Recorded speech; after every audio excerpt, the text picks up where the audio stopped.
So Shabnam, thank you so much for joining us today. If you'd like to introduce yourself by talking a bit about your experience, that would be really useful. So I'm the founder of PsychWorks Associates. We are a specialist psychology and case management company where we realised that there was a need to have trauma-informed case management and case management-informed treating psychology. So we hope we're bridging that gap for the needs of our clients, and indeed, as you've already pointed out, their families as well. We're really keen to work with the systems and support those around our clients and our families in ensuring that we're all on the same page and thinking about how we can maximise the outcomes for our clients when it comes to their rehabilitation, but to do that in a psychologically safe way. From my side and my perspective, I'll often meet the clients at a point in the very early stages of their litigation and where their life has changed overnight and they've lost a lot of control and independence. That emotional load can be a lot for families. So it'd be really helpful if, from your perspective as a psychologist, you could explain what the impact is on individuals and families when they're dealing with life-changing injuries. That's a really good question, and it's a really important fundamental question to help ground ourselves, I think, when we're thinking about the work that we do with our clients.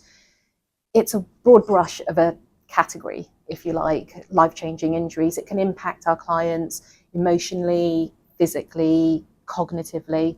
But I think one of the biggest elements that we need to think about is how life-changing injuries impact people individually, how they perceive themselves, how others perceive them, and how those two different perceptions interact and relate to one another. And I think you're absolutely right, that loss of, just that loss is huge. It can be a loss of identity, it could be a loss of independence, it could be a loss of their role that they were playing before their injury. It could also be around how they perceive themselves in the future as well.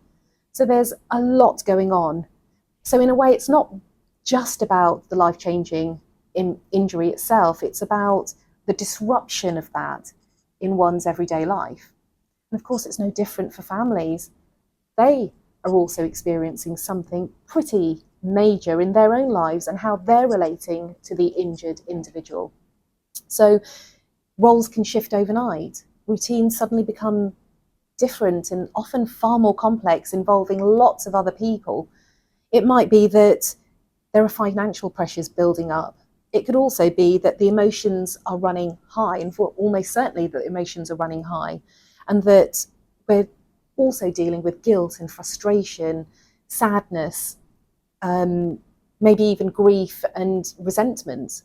So there's a lot going on for our families as well as our individuals who have been injured. But the key thing is, I think, for us as professionals, is to really recognise that both the individual and the family are adjusting, and that adjustment will happen probably for the rest of their lives, whether the injury happened a week or a month ago, or whether it happened a decade ago, because things change, and because so many people are involved, often one change in the system can cascade across. And so I think it's really important for us to remember that this is a constant adjustment and things can change and we need to keep up with those changes.